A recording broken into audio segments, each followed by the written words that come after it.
Good morning everyone. आज की class में हम लोग चैप्टर स्टार्ट करने वाले हैं टैक्स में deduction from gross total income.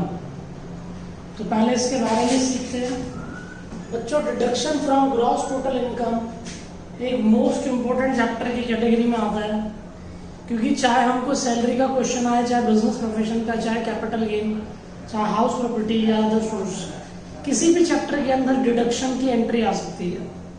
तो ये डिडक्शन आपको अच्छे से आना चाहिए। तो हम लोग डिडक्शन चैप्टर के बारे में डिस्कशन करें। Deduction under section 80C to 80U।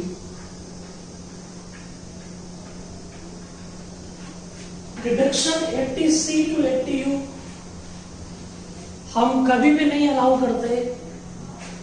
ये डिडक्शन अलाउड नहीं होती है, not allowed from long term capital gain, not allowed from short term capital gain triple one, और not allowed from income of gambling activity. Income of gambling activity, ये मैं सारी चीजें आपको टैक्स लायबिलिटी में बता चुका हूं। जब हम टैक्स लायबिलिटी के डिस्कशन कर रहे थे तो हम ये बात को डिस्कस कर चुके थे कि डिडक्शन 80C to 80U ना तो मिलेगी लॉन्ग टर्म से, ना ही मिलेगी शॉर्ट टर्म ट्रिपल वन से, ना ही मिलेगी इनकम ऑफ गैम्बलिंग एक्टिविटी से। तो ये डिडक्शन कभी भी यहां से परमिट नहीं होती है। तो ये डिडक्शन कभी भी यहां से परमिट नहीं की जाएगी। तो हम लोग इसके अंदर देखिए तो ये लिखा हुआ है, पढ़ो आप। Deduction under section 80C to 80U are allowed from the gross total income. ठीक, ये ग्रॉस टोटल इनकम से अलाउड होती है। और ग्रॉस टोटल इनकम कैसे निकलती है? पांचों हेड की इनकम को टोटल कर सैलरी की income, house property, business profession, capital gain, other source, सबको जोड़कर ग्रॉस टोटल इनकम आएगी, फिर डिडक्शन देंगे। However such deduction is allowed only from normal income. सिर्फ नॉर्मल इनकम से अलाउड होगी। That is as per section 112 not allowed from the long term capital gain, not allowed from the income of casual gambling activity, not allowed from the short term capital gain triple वाले। तो यहां से deduction नहीं मिलती है। For example पढ़ो, mister x has salary of ₹75,000, long term capital gain 2,10,000, ठीक, casual income 35,000। तो भैया यहाँ डिडक्शन अलाउड कितनी होनी है?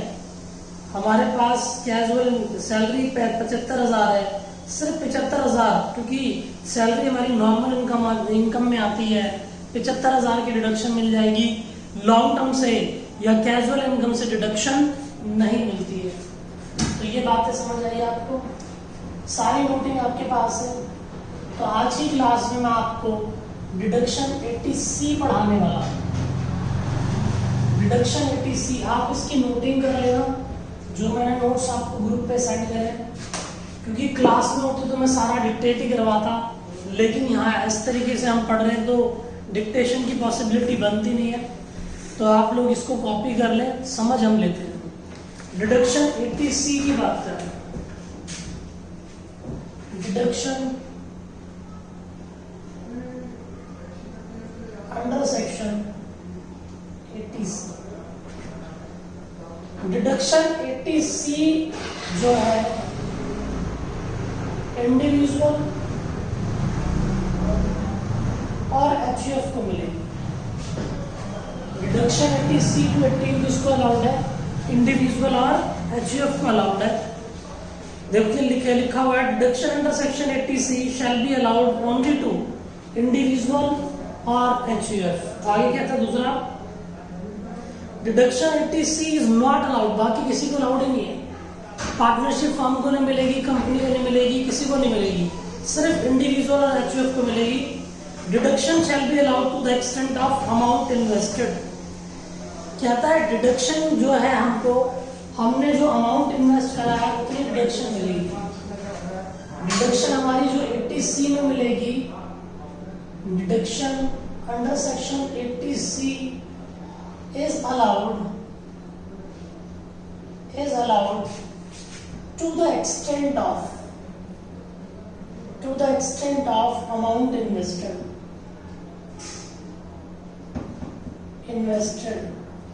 जितना अमाउंट इन्वेस्टेड है, लेकिन बट एक कंडीशन है, मैंने यहां लगा दिया बट, यहां लिख देता हूं मैं but as per section 80CCE कहता है हमको 80C plus 80CCD plus 80CC triple C इन सब की डिडक्शन मैक्सिमम अलाउड है 1,50,000। मैक्सिमम कितनी अलाउड है डिडक्शन? 1,50,000। इंडिविजुअल भी और इस तरीके से हम लोग 1,50,000 की डिडक्शन देंगे। आओ पढ़ते हैं इस बारे में। कहता है deduction shall be allowed to the extent of amount invested as per section 80CCE. Deduction is allowed 1,50,000 रुपए including 80CCC, 80CCD plus 80C। इनके अंदर हम टोटल मैक्सिमम कितनी डिडक्शन दे सकते हैं? हमारे पास 1,50,000 तक डिडक्शन मिलेगी। अब देखो डिडक्शन किस बेसिस पे मिलेगी वो हम डिस्कस करते हैं। अब एक करके हम डिडक्शन देंगे। पहला पॉइंट डिस्कस करते हैं, जैसे इसमें पॉइंट दे रखे हैं मैं उसी पॉइंट से चलता हूं। फर्स्ट पॉइंट हो सकता है क्वेश्चन में तुम्हें लिखा हो amount invested in amount deposited in NSC national saving certificate. मैं इसको हटा देता हूं। ये बात आपको क्लियर हो गई? एक बार देखो क्योंकि मैं पूरा बॉडी यूज करूंगा इसकी। 80C की रिडक्शन मिलेगी इंडिविजुअल और HUF को। 80C की डिडक्शन अलाउड है जितना भी अमाउंट इन्वेस्ट करें, लेकिन 80CCE बोलता है 80C की मिलाकर 80CCD की, 80CCC की, इन सब की डिडक्शन मैक्सिमम 1.5 लाख अलाउड है। ये हमने अभी डिस्कस नहीं करी। 80CCD नहीं पढ़ा, 80CCC नहीं पढ़ा, ये हम पढ़ेंगे, लेकिन आप इस तरीके से समझ लें। और ये सब आपके पास लिखा हुआ, आप नोट करना चाहते हो तो कर सकते हो, कोई दिक्कत नहीं है। मैं आगे हटा दूं इसको।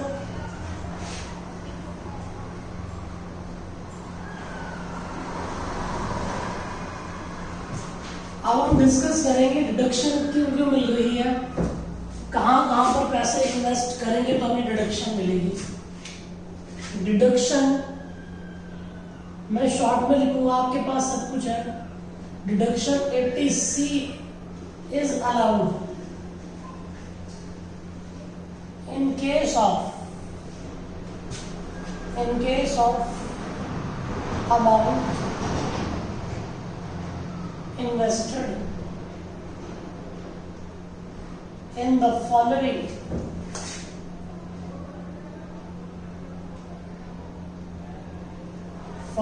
investment।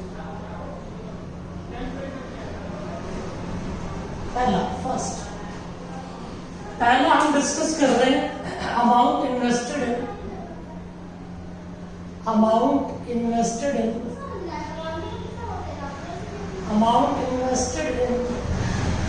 National saving certificate, NSC बोलेंगे उसे शॉर्ट फॉर्म में। देखो अगर हमारे पास बोला हुआ है कि भाई किसी व्यक्ति ने अमाउंट इन्वेस्ट करा नेशनल सेविंग सर्टिफिकेट में, तो जितना भी पैसा वो इन्वेस्ट करेगा नेशनल सेविंग सर्टिफिकेट के अंदर उसके डिडक्शन मिल जाएगी 80C के अंदर 1,50,000 तक मैक्सिमम। वो बात सब में चलेगी। तो अमाउंट इन्वेस्टेड इन NSC कितना हमारे पास है?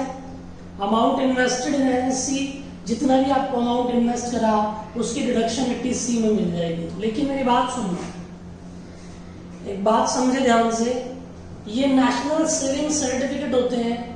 नेशनल सेविंग सर्टिफिकेट जो हम खरीद लेंगे, हमारे पास ये जो है हमको रिडीम होंगे 5 साल बाद। तो जो एनएससी पर हमको इंटरेस्ट मिलता है वो इंटरेस्ट हमें मिलेगा नहीं, इंटरेस्ट की इनकम जरूर रहेगी लेकिन वो हमारे अकाउंट में क्रेडिट हो जाएगी। तो जो इसका इंटरेस्ट है वो भी री इन्वेस्ट होता रहेगा 5 साल तक। तो वो जो री इन्वेस्ट होगा इंटरेस्ट, उसकी भी डिडक्शन 80C में मिलेगी। उसकी भी डिडक्शन किस में मिलेगी? 80C में मिलेगी, लेकिन 6th ईयर में नहीं मिलेगी, सिर्फ 5 साल तक उसकी डिडक्शन मिल सकती है। तो आओ मैं पढ़ता हूँ पहला पॉइंट, आपको क्लियर हो जाएगा। एग्जाम्पल भी है इसमें। Deduction shall be allowed if SSC has amount invested in national saving certificate. आप ऐसा नोटिंग भी कर सकते हैं, शॉर्ट में बन जाएंगे notes. NSC are just like FD with a bank. ये एफडी की तरह होता है। Amount can be invested in the name of self, खुद के नाम पर, स्पाउस वाइफ के नाम पर, चिल्ड्रन के नाम पर, और HUF can invest in the name of any of its member. Hindu undivided family में किसी के नाम पर भी कर सकता है। Deduction shall be allowed equal to the amount invested and amount received on maturity shall be exempt from income tax. और एनएससी से जो हमें अमाउंट मैच्योरिटी पर मिलता है वो पूरा का पूरा क्या होगा? माफ होगा, उस पर टैक्स नहीं लगता। अब आगे मेरी बात सुनना। कहता है interest shall be taxable every year.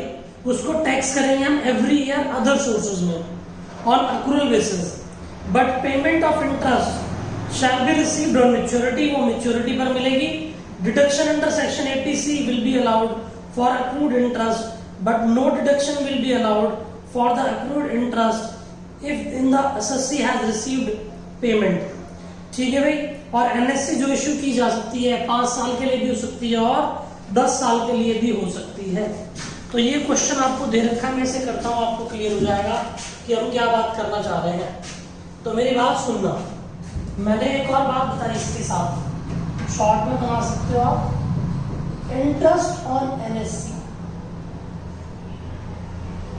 Interest on NSC पर भी 80C की डिडक्शन मिल जाएगी till the date of maturity. और जो इंटरेस्ट है वो टैक्सेबल कहाँ होगा? अदर सोर्सेज में। इंटरेस्ट टैक्सेबल कहाँ होगा? ये टैक्सेबल अदर सोर्सेज में होगा। टैक्सेबल ये अदर सोर्सेज के अंदर होगा। ठीक है, हम क्वेश्चन पढ़ते हैं, प्लीज ध्यान देना।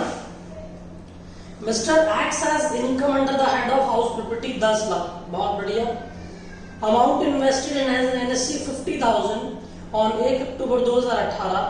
ही invested ₹40,000 in the previous year 17-18। मतलब 40,000 रुपए पिछले साल डिपॉजिट करे थे, जिस पर इंटरेस्ट है 4,000। He has also received 1 lakh रुपए on maturity on NSC and amount invested in earlier 60,000। Interest हमारा 8,000 है। इन दिस केस टैक्स लायबिलिटी हमें बतानी है, तो हम करना स्टार्ट करते हैं, कोई दिक्कत नहीं है। सबसे पहले देखो हमारे पास इसके अंदर income from house property,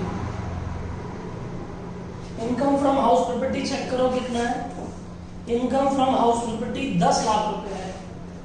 income from house property ले लो, 10 लाख रुपए आ गया। 10 लाख रुपए। फिर income under the head other sources. Income under the head of other sources में देखो क्या क्या आएगा, मेरी बात सुनना। क्वेश्चन में बोला हुआ है कि हमने 17-18 में 40,000 रुपए एनएससी में इन्वेस्ट करे थे, तो 40,000 की डिडक्शन तो 17-18 में मिल गई। उसकी डिडक्शन इस साल नहीं देंगे, क्योंकि 17-18 में प्रीवियस ईयर मतलब पिछले साल 17-18 में हम 18-19 के लिए बात कर रहे हैं। 17-18 के अंदर उसने 40,000 डिपॉजिट करे, उसकी डिडक्शन तो मिल गई, लेकिन उसका ब्याज इस साल मिल रहा है 4,000। उसका इंटरेस्ट जो है वो कितना मिला हमें? 4,000 रुपए का इंटरेस्ट मिला। 4,000 रुपए के इंटरेस्ट के साथ साथ उसके बाद बताओ क्या दे रखा है। आगे बोलता है कि भाई हमारे पास he has also received 1 lakh रुपए और मेच्योरिटी ऑन ऑफ एनएससी। कुछ नहीं करेंगे, मेच्योरिटी पर जो एनएससी का पैसा मिलता है वो माफ होता है, उस पर टैक्स नहीं लगेगा। विच वर इन्वेस्टेड इन अर्लियर, उसका ओरिजिनल अमाउंट 60,000 था, 60,000 डिपॉजिट करे थे एनएससी में, कभी उसके 1 लाख मिले, कुछ नहीं करेंगे। लेकिन करंट ईयर में इसको इंटरेस्ट मिल रहा है 8,000 रुपए का, मेच्योरिटी पर 8,000 का इंटरेस्ट मिला, जो रिडीम हो गई तो वो भी टैक्स होगी अदर सोर्सेस। हमारे पास कितना आ गया 12,000, इसको हम ग्रॉस टोटल इनकम बोलेंगे, कोई और इनकम है नहीं, 10,12,000। अब डिडक्शन 80C की बात करते हैं। 80C थोड़ा सा हमारा बड़ा है, इसमें हमें टाइम लगेगा, ठीक है, और हमें टाइम लगाना भी चाहिए इसमें क्योंकि इंपोर्टेंट में आता है। 80C के अंदर देखो हमारे पास क्या है, एक तो हमने अमाउंट इन्वेस्ट करा था इस साल 50,000 रुपए, एक तो 50,000 रुपए की डिडक्शन मिलेगी, और दूसरा ये जो 4,000 रुपए ये री इन्वेस्ट हो रहे हैं, ये री इन्वेस्ट हो रहे हैं, तो 54,000 की डिडक्शन मिल जाएगी। हमें डिडक्शन नहीं मिलेगी 8,000 की, क्योंकि इसकी कहानी खत्म। 8,000 रुपए मेच्योरिटी पर मिला है, जो कि 60,000 जमा करे थे, उसके बदले 1 लाख मिला, उस पर 8,000 का ब्याज मिला, इस पर कुछ नहीं करेंगे। तो हमारे पास ये हमारे लिए कंप्लीट हो गया। इस पर टैक्स लायबिलिटी हम निकाल लेते हैं। कैलसी ले आओ एक बार।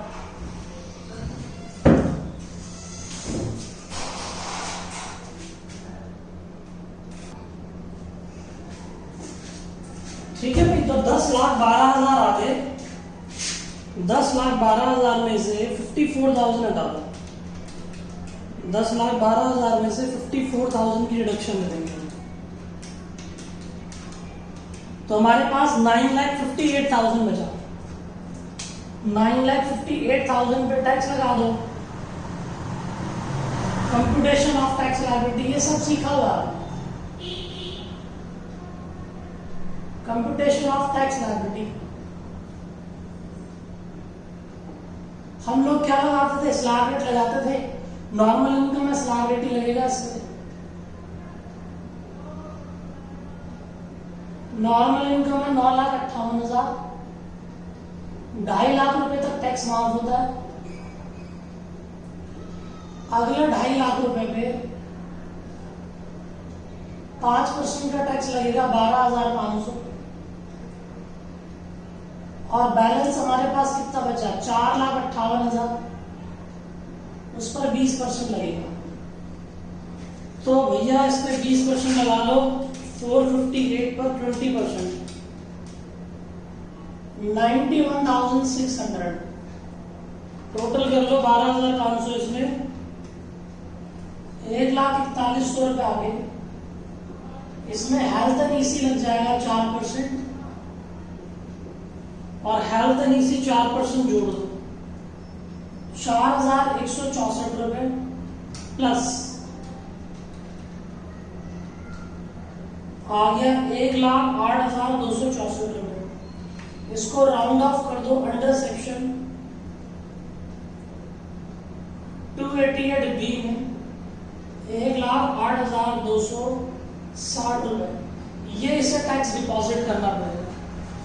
तो आप इसकी नोटिंग तो खैर क्या करेंगे, क्योंकि नोटिंग आपके पास ऑलरेडी है, आप वहां से नोट कर लेना, आप समझते चलो। लेकिन हाँ, ये जो की पॉइंट्स में बना रहा हूँ ये आप लिख सकते हो, ठीक है। तो पूरी रीडिंग करना, लेकिन ये ध्यान रखना है कि इन्वेस्टमेंट अगर हम एनएससी में करते हैं, नेशनल सेविंग सर्टिफिकेट में, तो डिडक्शन 80C में मिलेगी। पैसा पहले कभी इन्वेस्ट कर रखा था, उस पर इंटरेस्ट आ रहा है, तो पहले तो अदर सोर्सेज में टैक्स होगा, फिर डिडक्शन नहीं मिलेगी। लेकिन मैच्योरिटी पर अगर हमें कुछ इंटरेस्ट मिल रहा है, एनएससी की मैच्योरिटी पर इंटरेस्ट मिल रहा है, तो वो इंटरेस्ट जो है टैक्स तो होगा, लेकिन उसकी रिडक्शन नहीं मिलेगी, क्योंकि वो 8,000 रुपए री इन्वेस्ट नहीं हो रहे हैं। मैच्योरिटी के बाद तो इंटरेस्ट का पैसा री इन्वेस्ट नहीं होगा। बात समझ आती है। अब हम पीपीएफ के बारे में डिस्कस कर रहे हैं, पब्लिक प्रोविडेंट फंड के बारे में, ठीक है। आप इसे देखना चाहो जल्दी से देख लो, फिर मैं पीपीएफ के बारे में डिस्कशन करूंगा। जल्दी से देख लें हम इसे।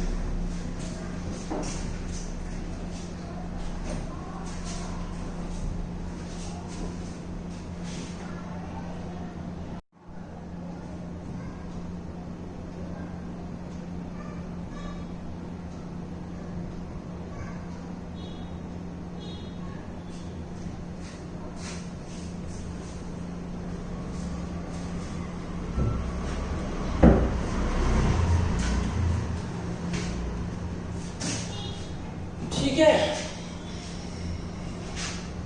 इसका क्वेश्चन का तो सॉल्यूशन आपको गिवन ही है इसमें। ठीक है, तो बस ये आपको समझना था। अब ये तो आप नोट ही कर लेना, कॉपी से ही मैं आगे चल रहा हूं। आपको मैं जो नोट्स भेजे थे उसमें है ये। अगला पॉइंट आ रहा है इन्वेस्टमेंट इन पीपीएफ। बच्चों, इन्वेस्टमेंट इन पीपीएफ की बात कर रहे हैं, पब्लिक प्रोविडेंट फंड। अगर पीपीएफ में भी कुछ पैसा डिपॉजिट करा तो डिडक्शन मिल जाएगी। Amount invested in PPF. Second point, amount invested in PPF. Amount invested in PPF. हम लोग पब्लिक प्रोविडेंट फंड का पैसा जो डिपॉजिट कर रहे हैं बैंक, किसी बैंक के साथ भी इस अकाउंट को ओपन किया जा सकता है। पैसा खुद के नाम पर, स्पाउस के नाम पर, बच्चों के नाम पर डिपॉजिट किया जा सकता है। 15 साल तक के लिए ये डिपॉजिट होगा। और जो इंटरेस्ट होता है पीपीएफ पे, वो इंटरेस्ट एग्जेम्प्ट होता है। जब इंटरेस्ट एग्जेम्प्ट होता है अंडर सेक्शन 10 सबसेक्शन 15 में, तो उस इंटरेस्ट की डिडक्शन नहीं मिलेगी। ना तो वो टैक्स हो रहा है, तो डिडक्शन का मतलब भी खत्म हो गया। तो हम लोग पढ़ते हैं, आ जाओ। PPF is a deposit scheme by central government. ये डिपॉजिट स्कीम है सेंट्रल गवर्नमेंट की। Account can be open in the bank और post office. Maturity shall be after 15 year. मैंने बोला 5 साल बाद। Account can be open in the name of self के नाम पर, स्पाउस के नाम पर, चिल्ड्रन के नाम पर। और एचयूएफ क्या कर सकती है? अपने परिवार के किसी भी सदस्य के नाम पर। HUF can open this account in the name of any of its member. Amount received on maturity shall be exempt from income tax और इंटरेस्ट भी एग्जेम्प्ट होगा, तो इंटरेस्ट की डिडक्शन ETC में अलाउड नहीं होगी। अगली कहानी आ रही है थर्ड पॉइंट। आप इतना भी याद, बाकी रीडिंग कर लो, इतना भी याद रखोगे तो हमें बात चलेगी। यहां पर लिख लो, and interest on PPF is exempt from income tax.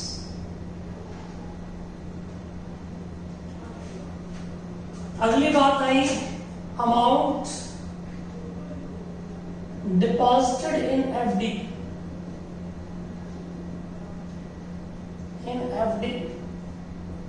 In bank और पोस्ट ऑफिस, कुछ भी हो सकता है।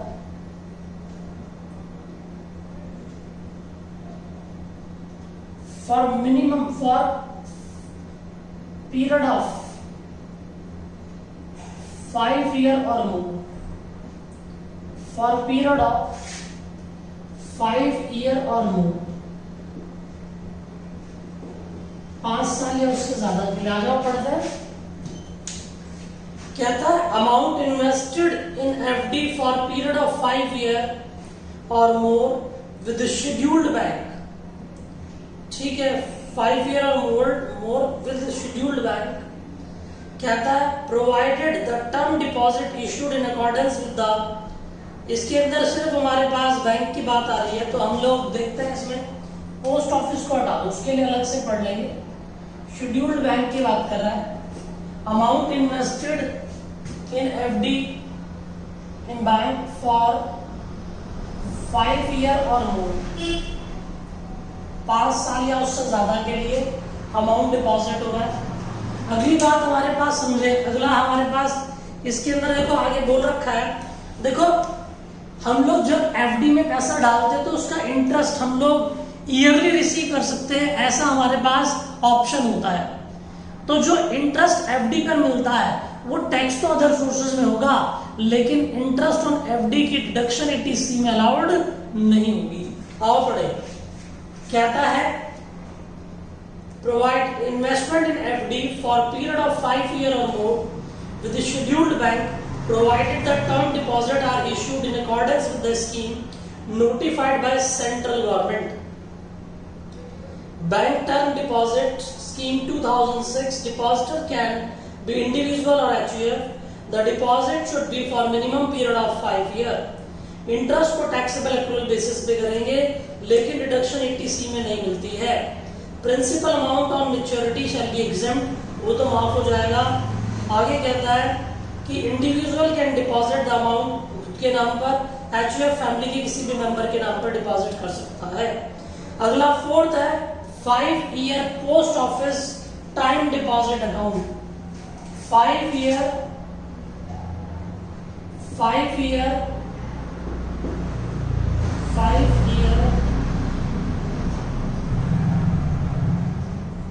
post deposit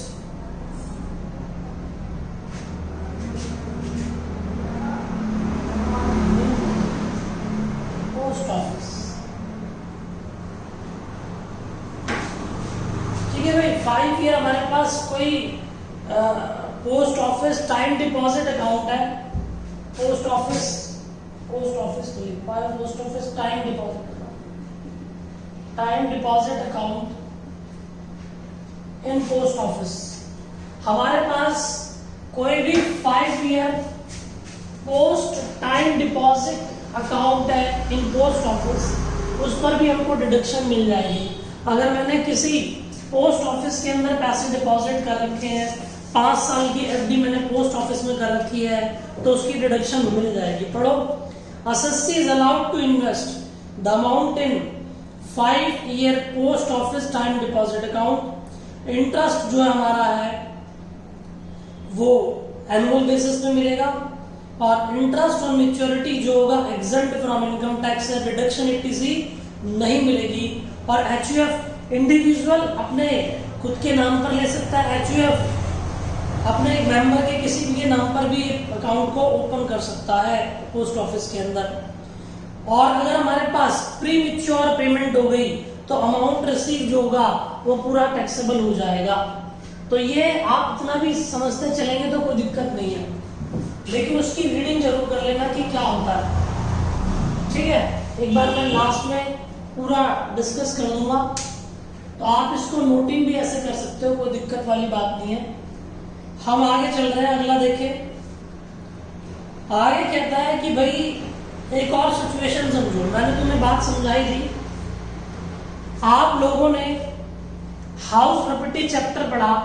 हाउस प्रॉपर्टी के अंदर हम घर बनाने के लिए लोन लेते हैं, और उस लोन पर जो हम इंटरेस्ट देते हैं, उस इंटरेस्ट की डिडक्शन 24B में मिल रही थी, प्री कंस्ट्रक्शन और करंट ईयर की।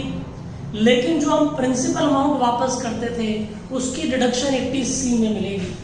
तो हम लोग वो लिखेंगे deduction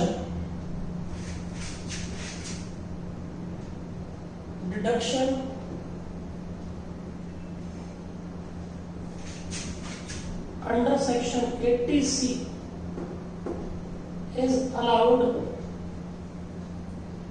for payment of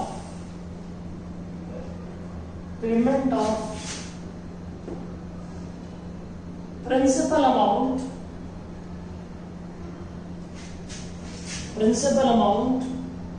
of loan taken for purchase or construction of house. ठीक है, provided loan should be taken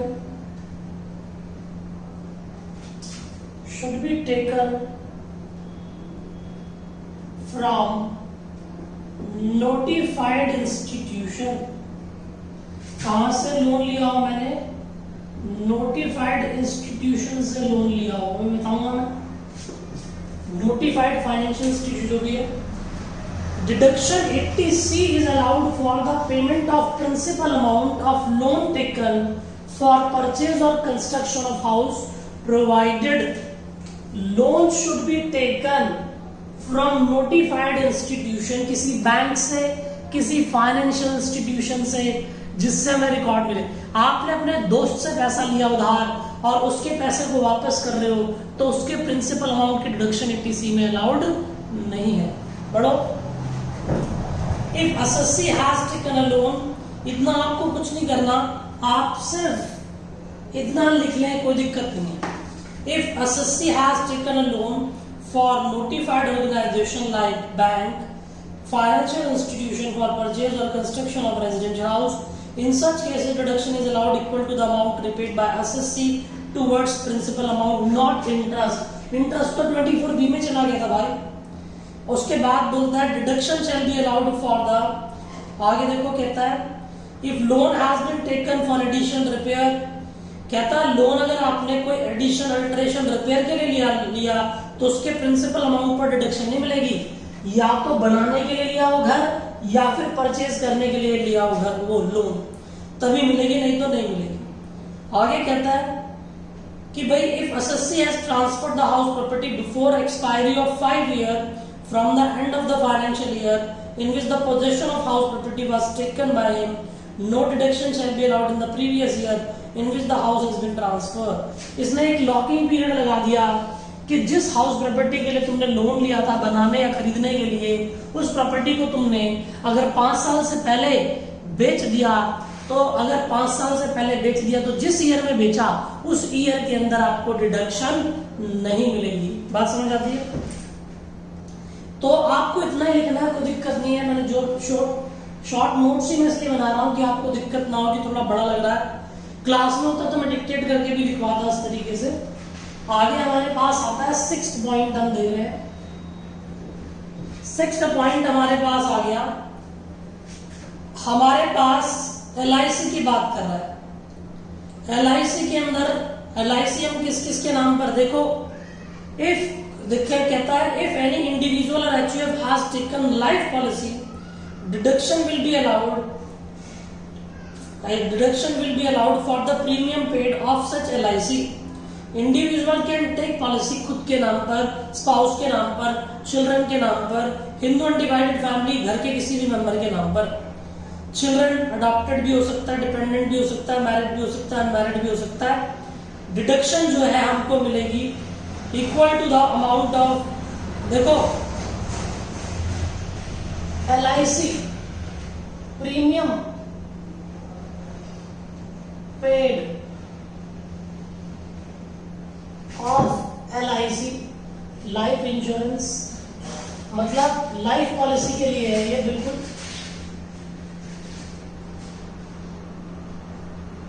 premium paid of life policy and deduction is allowed, deduction is allowed equal to the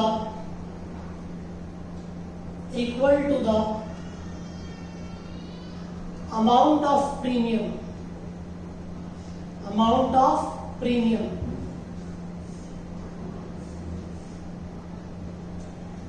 subject to, कुछ हमारे पास इसने कुछ limit लगा रखी है, subject to following limits, वो लिमिट्स हमें देखनी होती है। इसने बोला हमारे पास अमाउंट इन्वेस्टेड या फिर सम शॉर्ट के 10% से ज्यादा ना हो। देखो पढ़ो, कहता है deduction is allowed equal to the amount of premium paid, maximum up to 10% of capital sum assured, 10% of capital sum assured. ये मैंने बोला ना, तो हम लोग इसमें पॉइंट बना लेते हैं पहला, क्योंकि पॉइंट बनेंगे। डिडक्शन अलाउड है, deduction allowed equal to the premium paid, premium paid, but maximum to the extent of 10% of sum assured. ये क्या होता है मैं बताता हूं आपको। बच्चों मैंने एक लाइफ पॉलिसी ले रखी है जिसका नाम है जीवन आनंद, और जीवन आनंद का सम एश्योर्ड जो है 5 लाख रुपए है।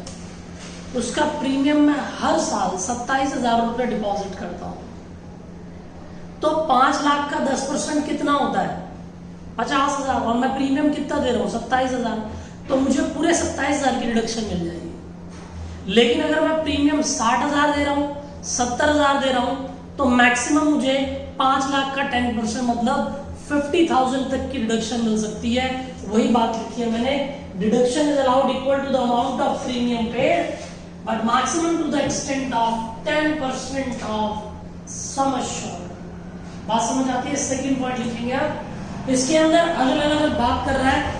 अगर पॉलिसी हमारे पास बिफोर है ना, अगर पॉलिसी बिफोर है, if policy is issued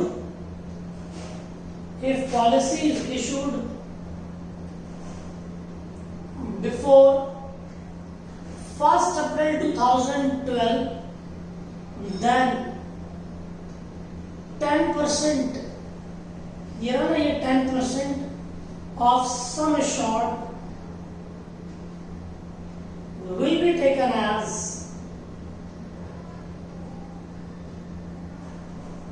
20% of sum assured.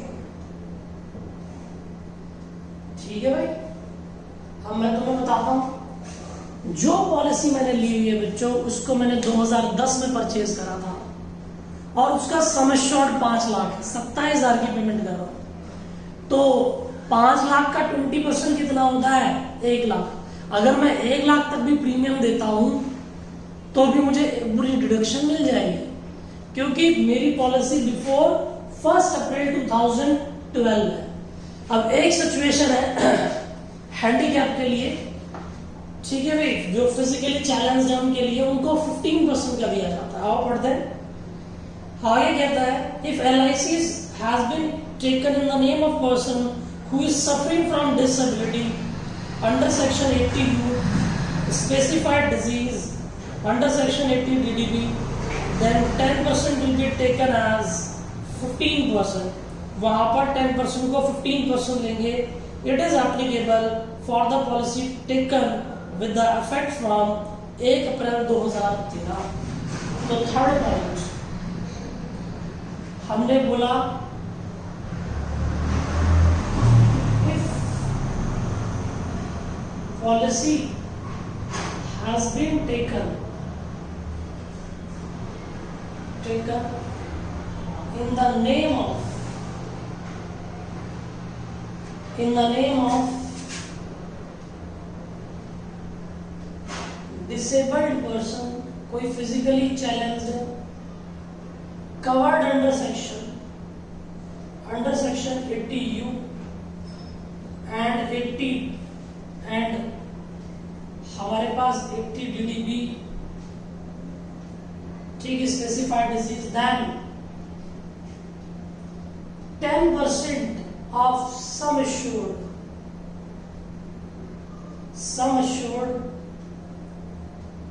will be taken as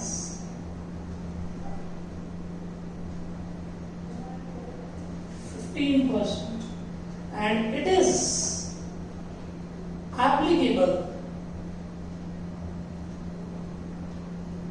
with the effect from 1 April 2013।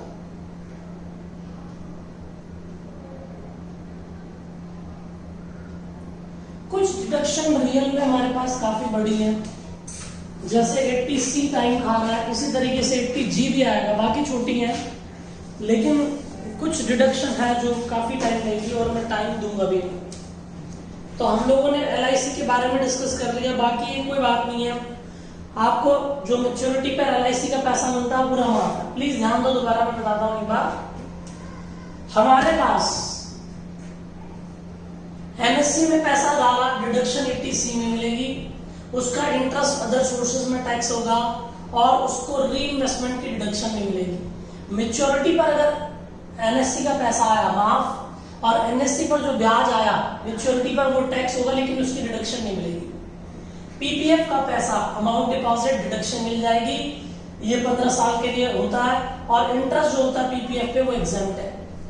FD में पैसा 5 साल तक डालना है, पोस्ट ऑफिस 5 साल तक टाइम डिपॉजिट अकाउंट के अंदर, प्रिंसिपल अमाउंट का रिपेमेंट कर रहे हैं, repayment of housing loan taken for purchase और कंस्ट्रक्शन ऑफ हाउस।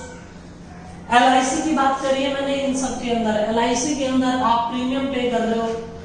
नॉर्मली हमारे पास 10% ऑफ सम एश्योर्ड से ज्यादा प्रीमियम पे डिडक्शन नहीं मिलेगी, लेकिन पॉलिसी 1 अप्रैल से 2012 से पहले है तो 20% तक सम एश्योर्ड और किसी हैंडीकैप पर्सन के नाम पर है तो 1 अप्रैल 2013 से हमारा 15% का उनको डिडक्शन मिल जाएगी। अगली बात आ जाते हैं हम 7th पॉइंट पे। आगे कहता है payment of tuition fees to school और यूनिवर्सिटी और any educational institution who is providing full time education. तो मैं ये आपने कॉपी कर लिया होगा, मैं इसे हटा सकता हूं।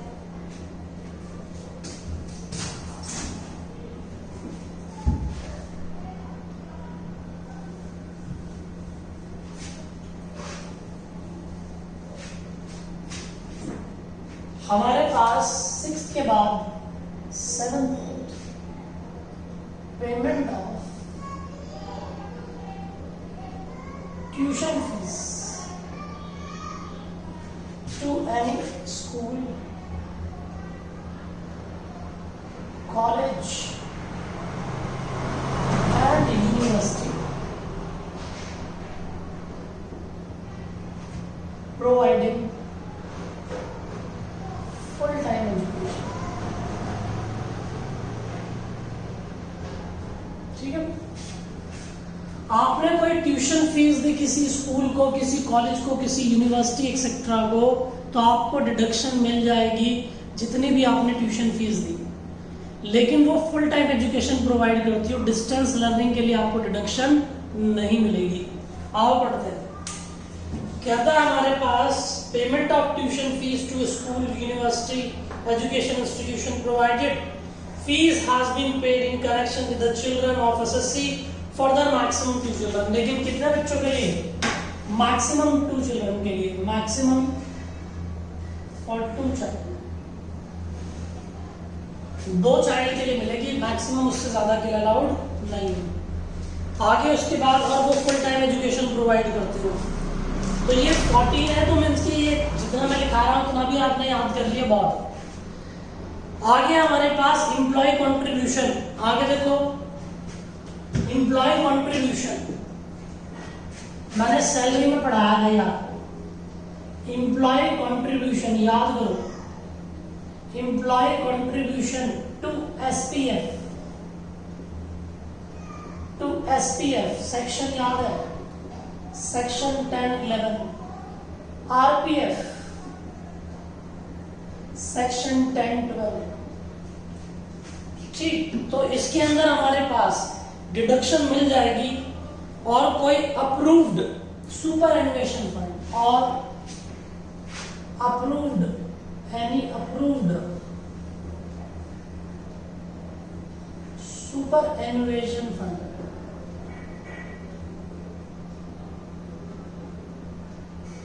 बच्चों याद करो, मैंने पीएफ पढ़ाया था, मैंने बताया था एम्प्लॉयर भी कंट्रीब्यूट करता है कुछ पैसे पीएफ में, एम्प्लॉय भी कंट्रीब्यूट करता है। जो एम्प्लॉय कंट्रीब्यूट करता है उसकी डिडक्शन मिलती है 80C में फॉर एसपीएफ, फॉर आरपीएफ और superannuation approved any superannuation fund, ये यूआरपीएफ के लिए नहीं मिलती।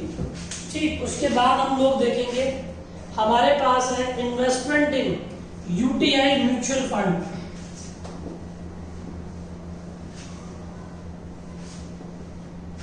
इन्वेस्टमेंट इन 9th, इन्वेस्टमेंट इन यूटीआई म्यूचुअल फंड।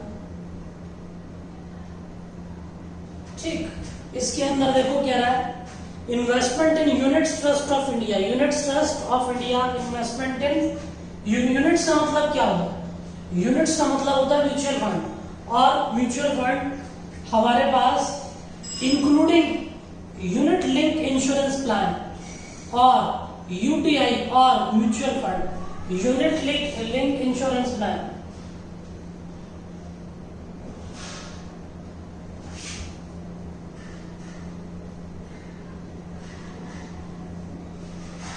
ठीक, हम लोग म्यूचुअल फंड के अंदर पैसा इन्वेस्ट करते हैं, तो जो म्यूचुअल फंड में पैसा डाला हमने उस पर भी हमको डिडक्शन 80C के अंदर मिल जाएगी। आगे हमारे पास कहता है investment in notified deposit scheme of national housing bank.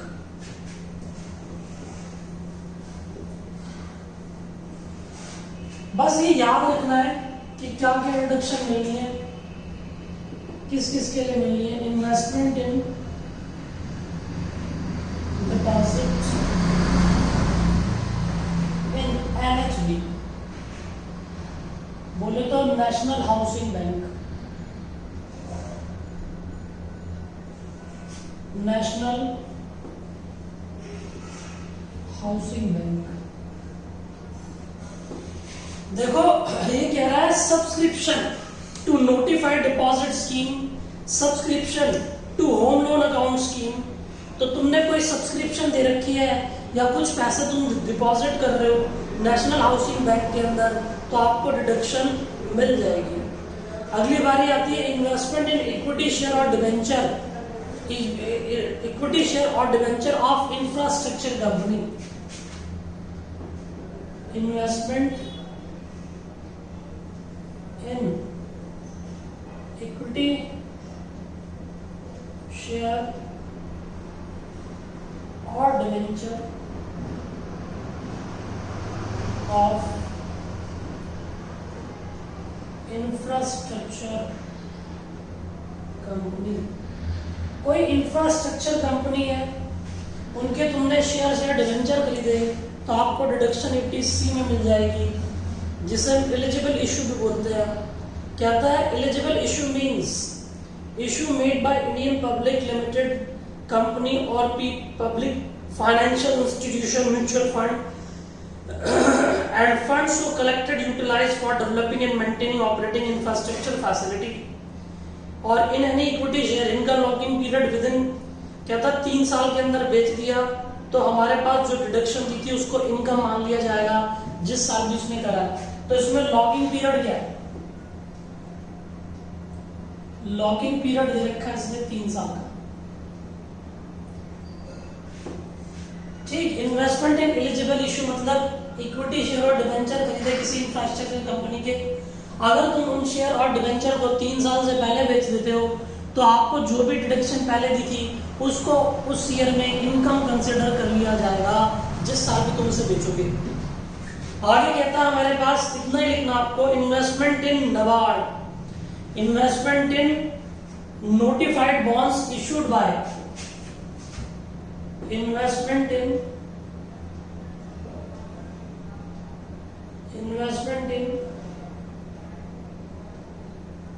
notified bonds of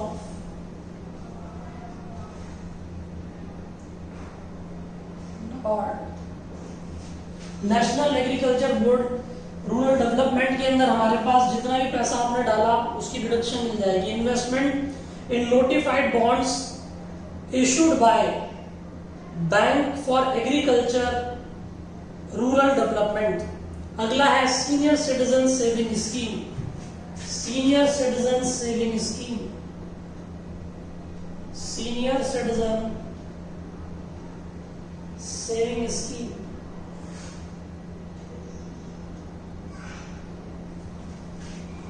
इसमें हमने पूरी एक क्लास लगाई है, ये मोस्ट इंपोर्टेंट में मानी जाती है, सैलरी में बहुत काम आएगी। Investment in senior citizen saving scheme, amount should be deposited in the name of self और अमाउंट रिसीव्ड ऑन मैच्योरिटी पूरा माफ होगा। Interest shall be payable on quarterly basis, interest shall taxable होगा। Deduction under section 80C is not allowed for the interest, उसके लिए allowed नहीं होगा। Investment in Sukanya Samriddhi account and amount can be deposited by individual as a guardian in the name of girl child who is age of 10 year, ठीक है भाई, और less. Interest is exempt, amount received in maturity will be exempt.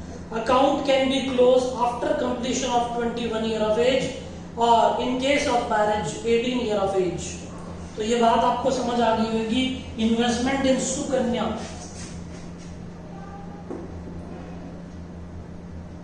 Investment in Sukanya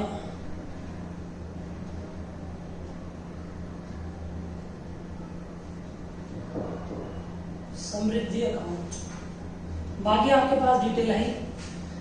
Sukanya Samriddhi account के अंदर अगर आपने पैसा डाला, जैसे कोई गर्ल चाइल्ड है, एक व्यक्ति चाहता है कि भाई मेरे पास बिटिया को शादी के करने के लिए मुझे पैसा चाहिए, तो वो व्यक्ति 10 ईयर से कम या 10 ईयर तक अपनी बिटिया के नाम पर जितना भी पैसा इस स्कीम में डालेगा उस पर इंटरेस्ट भी माफ होगा और मैच्योरिटी पर पैसा भी माफ होगा।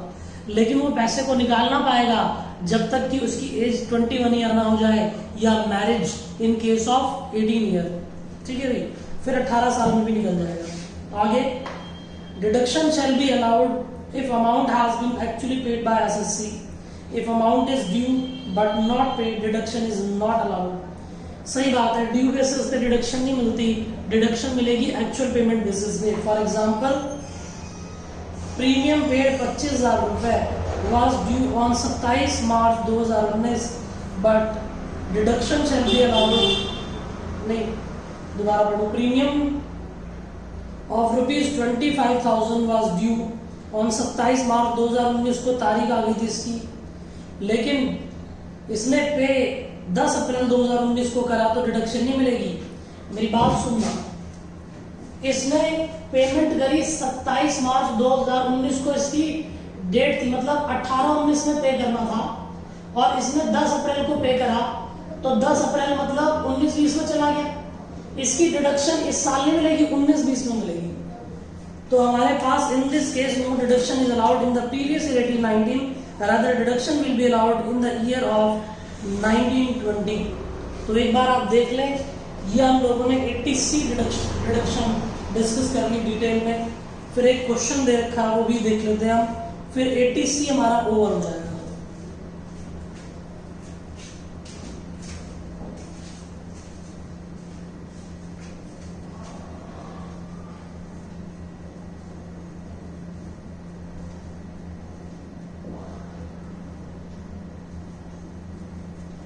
इसकी नोटिंग करना चाहते हैं कर लेना, वीडियो पॉज करके कर लेना। मैं एक क्वेश्चन और है वो भी करा देता हूँ आपको इससे रिलेटेड। हमारी पूरी एक क्लास इसके अंदर लग गई है 80C के अंदर, और इतना ही टाइम लगता है, मैं क्लास में डिक्टेट करके भी कराता तो इतना ही टाइम लग जाता।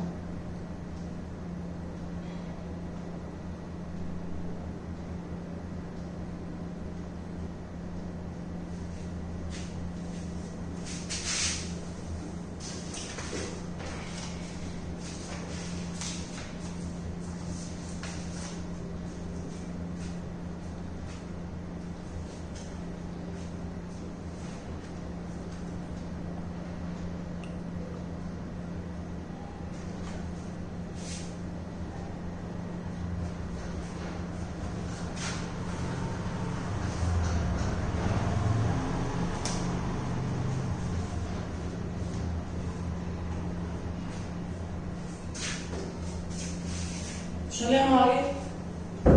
ये पोर्शन आप कॉपी कर चुके होंगे, ये हटा देता हूं मैं 6th पॉइंट से, फिर मैं क्वेश्चन करता हूं।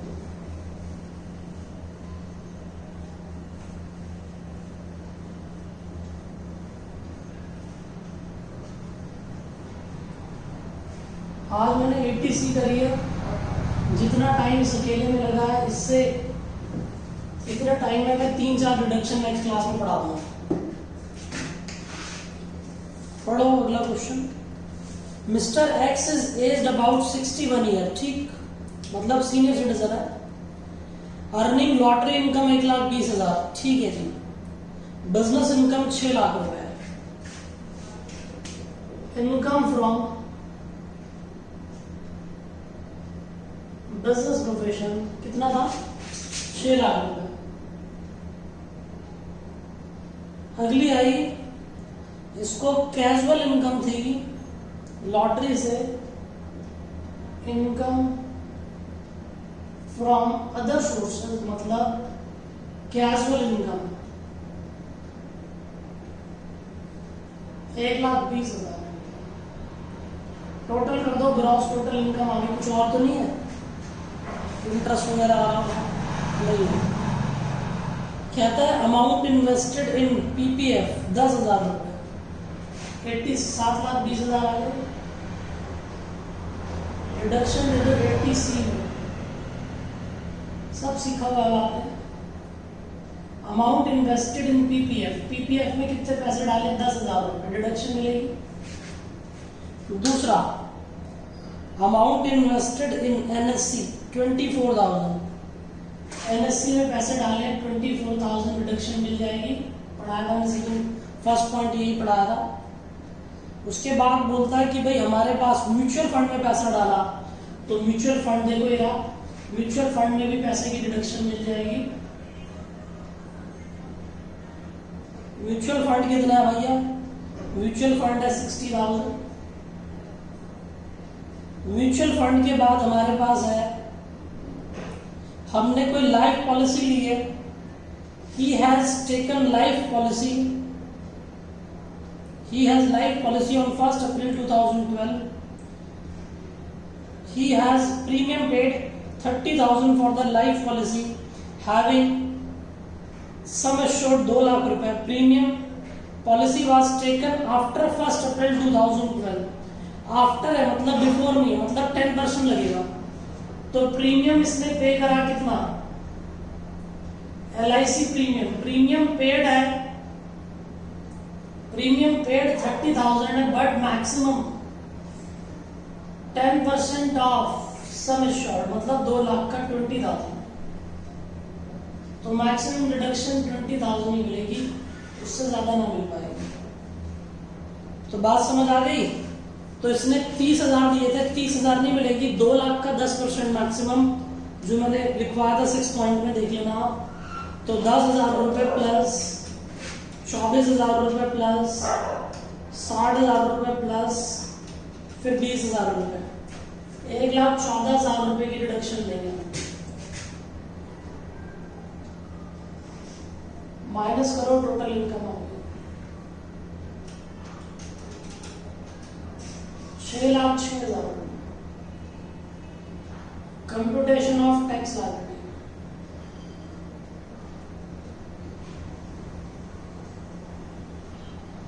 ये गैम्बलिंग नहीं हुई कि टैक्स, गैम्बलिंग से नहीं मिली डिडक्शन कुछ भी। गैम्बलिंग कितनी थी?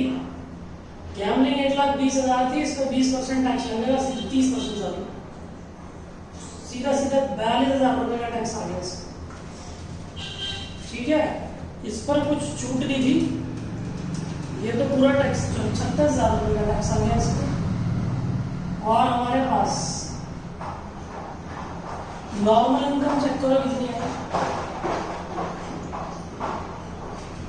ये डिडक्शन इससे गई है सर।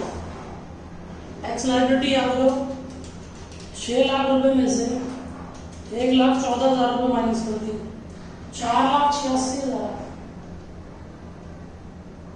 2.5 लाख तक इनकम ले।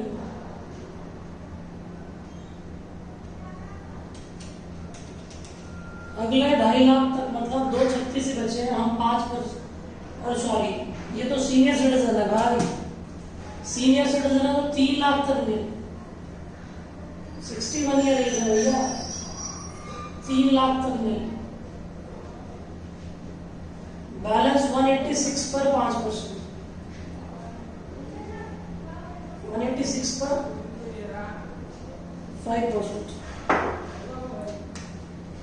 देखो हमारा कितना बनता है, 186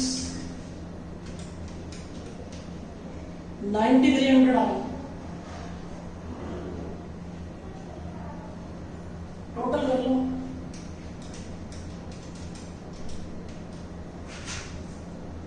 45,300, हेल्थ एंड ईसी 4%,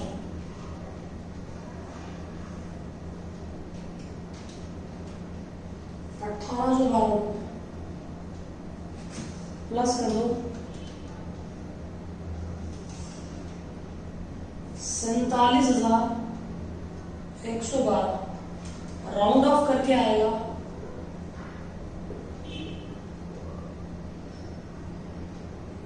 47,110 रुपए का टैक्स, ये इसे जमा करना होगा। ठीक है, तो आज मैं इतनी बात कर रहा हूँ, आप इसे कॉपी कर लेना, वैसे नोटिंग तो है आपके पास। ये 80C था जो हमने डिस्कस करा। अगली क्लास में हम आगे और डिस्कशन करेंगे डिडक्शन के बारे में। आज इतना नोटिंग कर लेना। ठीक है, ओके, बाय।